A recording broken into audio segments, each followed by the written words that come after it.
Hello everyone, welcome back to the channel. In this video I'm going to create a quick in-depth review about this AI meaning app builder, which is Google Opal.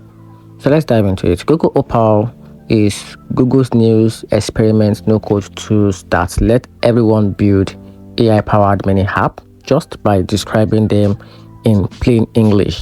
It's fast, intuitive, and powered by models like Gemini, Imagen, and VEO, making it a great for rapid prototyping, creative project, and testing out ideas without touching a single line of code.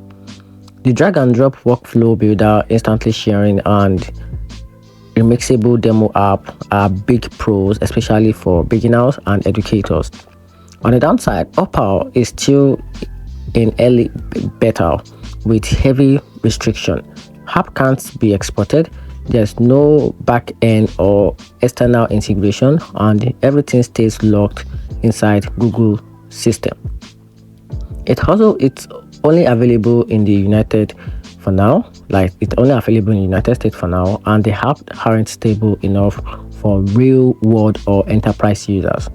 In short, Opal is perfect if you want to quickly play with AI concepts or showcase ideas, but not the right choice if you need a scalability or deployment, or even need a business grade tools. And that's it. Hope you find the video helpful. Turn on the notification button and subscribe for more reviews.